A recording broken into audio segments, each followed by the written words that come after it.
You are very critical of Western civilization. Would you say that you are an Islamic or Muslim supremacist? Yes, of course. Of course. Muslim supremacist, of course. Islamic supremacist, of course. And there's nothing wrong with that. There's not a thing wrong with that. You're a Western supremacist. You believe in the supremacy of your values. You believe in the supremacy of your belief system. You believe in the supremacy of your belief system so much that you want the whole world to follow it. You try to force the entire world to follow your belief system because you believe it's so right. You came up with the, Universal Declaration of Human Rights. You took it upon yourself to decide what are the human rights for the entire human race. Well, all right, but I mean, That's supremacist. You believe that you have the authority, you have the right to decide what are the rights of human beings everywhere in the world forever. And your belief in your right to do that has been brutally manifest all around the world for centuries. Not for years, not for decades, for centuries. But the difference is that in Islam, to believe in the supremacy of Islam includes, one of the things that we believe in is that we don't have the right to compel you to follow our beliefs. But you don't have that. You absolutely believe that you have the right to compel others to follow your beliefs. And the entire 20th century, and forget that, the 19th century, and as long as anyone can remember, is testimony to the fact that you believe that you have every right in the world to force all of the people in the world to follow your belief system. That you have the right to impose that on people. And people all over the world, in Africa, in Latin America, in Asia, in the Middle East, everywhere in the world can testify. You absolutely believe that you have the right to compel people through force, through invasion, through occupation, through colonialism, through imperialism, through extremely coercive economic policies. But Muslims, we don't believe that we have the right to impose that. We believe lakum dinukum waliya din. To you your way, to us our way. To you your deen, to you your belief system, your way of life, your lifestyle, your approach to the world, and to us ours. That's part of our belief. So our supremacist nature about Islam includes the fact that we don't have a right to compel you to follow our way. We believe that our belief is superior.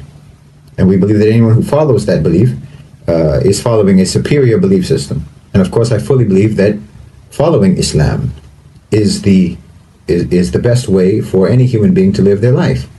And the perfect set of laws, the perfect set of ethics, the perfect set of morals for any individual to follow and for any state to follow.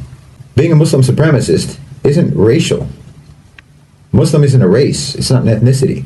It's a belief. And we absolutely believe in the perfection and superiority of what we believe in. We have absolute conviction about that, absolute commitment to that, certainty about that, yaqeen about that. But do you have that about yours?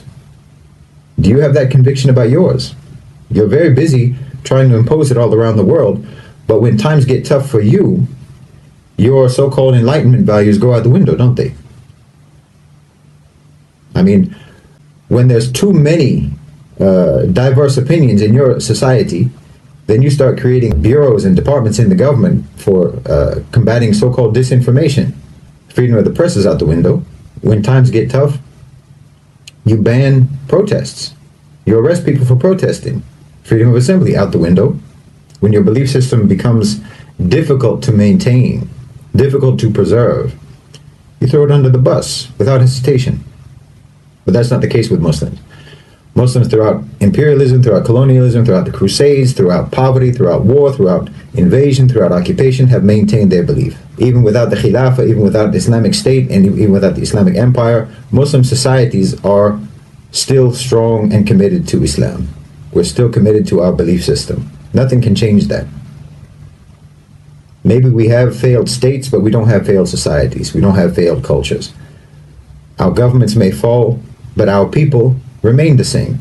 Our people remain committed to the same values, to the same morals, to the same moral laws, regardless of whether there's a government over them to enforce that. But that's not the case with you. Even though you're trying to impose your value system all around the world, when things become difficult in your own societies, you abandon your principles, you abandon your values. They're insufficient for preserving the security and the stability and the tranquility of your societies. They're insufficient. They're inadequate for that. So that alone, along with many, many other things, that alone shows me the inferiority of your value system, the inferiority of your belief system, and the superiority of Islam.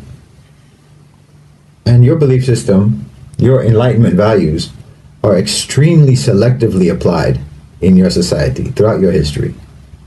They apply to some people and not others. It's like in George Orwell's Animal Farm. Some people are more equal than others in your society. Your value system is not evenly applied. I mean, there's obvious examples everyone knows about. But just look at democracy, for example. You want democracy all around the world, supposedly. You say that you want democracy all around the world, so-called. But you don't even apply democracy. Let's just, for the sake of argument, let's pretend that you have a democratic system in the United States, and it's an actually healthy, functioning democratic system, which is obviously not the case. But let's just, for the sake of argument, pretend that it is. You don't believe that democracy is important, for example, in the private sector. You don't believe that businesses, that companies, that corporations should be democratic. Your belief in the supremacy of democracy does not extend to the private sector. Corporations don't have to be democratic, do they? In fact, corporations are sacrosanct. It's sacrilegious to say that there should be any intervention in the private sector to make it actually accountable to the population, accountable to the public, accountable to the workers. And anyone who even talks about something like that, anyone who even suggests that companies and corporations should be democratic, will be persecuted. I mean, look at the struggle that organized labor had in the United States. Coal miners were literally bombed from the sky when they tried to organize and secure their rights and have some kind of democratic representation with the coal companies. When just now, when the railway workers were wanting to strike for better wages, for more humane working conditions, more rational and reasonable and fair workloads that would actually help to guarantee the safety of those trains, Joe Biden and the government prohibited them from striking. Where's the democracy? Because you don't mean the things that you say. You don't mean the values that you espouse. You don't mean it. If you meant it, then you would apply it across the board. You would apply it to everybody in all institutions and all dimensions of your society. It would be applied everywhere, but it's not. Democracy doesn't belong in the workplace. Democracy doesn't belong in the company, in the business, in the corporation. And no one's even supposed to suggest that it should. That's an inferior belief system. It's inadequate. It's inadequate for building a civilization, for building a cohesive society. Because look, the only group identity, the only sort of group identity that makes any sense at all, it's not racial, it's not ethnic, it's not nationalistic, not even based on language or shared culture or shared heritage. None of that makes any sense as a shared group identity. The only thing that makes sense is shared belief system. That's the only thing that makes sense as a group identity from which you can build cohesion and camaraderie and brotherhood and solidarity between people. Only belief system. You can have a certain skin color and have nothing whatsoever in common with other people who have that skin color. You can have the same language and certainly have nothing in common whatsoever with someone who speaks the same language. You can, I'm German Irish. What do I have to do with all of the other people in the world who are German Irish? Just because we're German Irish, we have nothing in common. And yet I have more in common with a Muslim from Mali, with a Muslim from Indonesia, with a Muslim from Morocco, with a Muslim from China, from Chechnya. I have more in common with them immediately, instantly, effortlessly. We have the same frame of reference. We have the same moral code. We have the same belief. We admire the same people. Our heroes are the same heroes. Our role model is the same role model. I have more in common with them than I have with someone whose belief system is different from mine, but who looks like me, or who speaks my language, or who comes from my country. That doesn't create solidarity, and there's no reason why it should.